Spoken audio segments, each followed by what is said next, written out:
ঢাকা ৮ আসনের সংসদ সদস্য পদপ্রার্থী ও জাতীয় নাগরিক পার্টির মুখ্য সমন্বয়ক নাসির উদ্দিন পাটোয়ারীর ওপর হামলার অভিযোগ উঠেছে। মঙ্গলবার হাবিবুল্লাহ বাহার কলেজে এ ঘটনা ঘটে। হাবিবুল্লাহ বাহার কলেজে আমন্ত্রিত অতিথি হিসেবে একটি অনুষ্ঠানে উপস্থিত হয়েছিলেন তিনি। ঘটনার পর রাজধানীর শান্তিনগর মোড়ে সমর্থকদের নিয়ে অবস্থান করছেন এনসিপির এই প্রার্থী। এই ঘটনায় আজ দুপুর ২টায় ঐক্যবদ্ধ বাংলাদেশ জোটের ঢাকা ৮ আসনের প্রধান নির্বাচন পরিচালনা কার্যালয়ে জরুরি সংবাদ সম্মেলন ডাকা হয়েছে।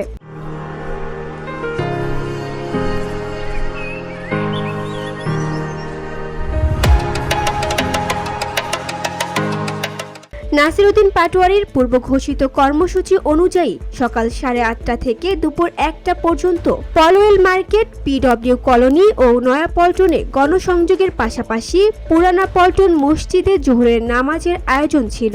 দুপুর 2টা 30 উইলস লিটল ফ্লাওয়ার স্কুলের সামনে নির্বাচনী পথসভা, বায়তুল মোকাররমে আসরের নামাজ এবং পরে বায়তুল মোকাররম মসজিদ এলাকা ও গুলিস্তানে গণসংযোগের কর্মসূচি সম্পন্ন করার কথা ছিল। VOD Bangla news desk.